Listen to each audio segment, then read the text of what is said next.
Napolitano, the governor of Arizona. Now, Arizonans are rightly proud of our state. We encompass everything from ancient Indian villages to burgeoning cities and towns. We mine copper and we herd cattle, but we also conduct genomics-based cancer research and lead the nation in advancing solar technology. Arizonans are also proud of their political tradition, from Barry Goldwater to Mo Udall to Bruce Babbitt. Now there's a pattern here. Barry Goldwater ran for president and he lost. Mo Udall ran for president and he lost. Bruce Babbitt ran for president and he lost. Now, speaking for myself and for at least this next election, this is one Arizona tradition I'd like to see continue.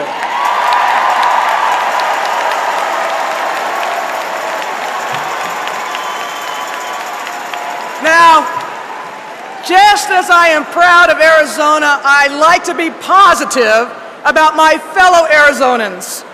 So I wanted to say something positive tonight about Senator McCain. Now, when I heard him say that the economy is not an issue he understands as well as he should, my problem was solved. Because I can say to you tonight positively that John McCain is right. He doesn't understand the economy as well as he should.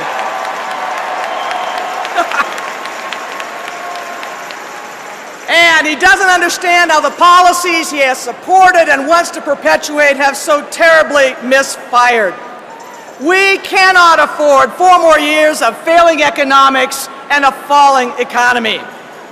For the change we need to lift working-class families across our nation, for the change we need to ensure the American dream is within reach of all of us, we must send Barack Obama to the White House. Now, as chair of the Platform Drafting Committee, I've listened to Americans tell me just how badly the Bush-McCain economic policies have failed, how deeply concerned they are about the future, and how high the stakes are for this election. For example, I heard from Marcy Wozniak of Pittsburgh, Pennsylvania, a mother of 4 who has worked in a print shop for 22 years. Marcy's money stretches only far enough for gas and for groceries. She wants better for her 4 sons, but one of them had to drop out of college because she makes too much to qualify for financial aid. Our children can't afford more of the same.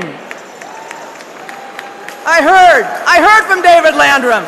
David Landrum of Indiana, who has worked for the same refrigerator plant for the past 24 years. Now the plant is closing and he risks losing his entire pension less than a year before retirement. Our seniors can't afford more of the same. Arizona is one of the states hit hardest by the housing crisis. Alfred Smith Jr. of Phoenix, a married father of 3 who earns a decent living, but for the first time, he's worrying about how he'll make his mortgage payment. Our working families can't afford more of the same. I am positive that John McCain, as he said in his own words, doesn't understand as well as he should how to help Marcy and David and Alfred. I am equally positive that Barack Obama does. His plan will help Marcy Wozniak, David Landrum, Alfred Smith, and people like them. Barack Obama knows we need to move now to put money back in people's pockets. He'll provide a $1,000 a year tax cut for middle-class families while totally exempting lower-income seniors from paying income tax.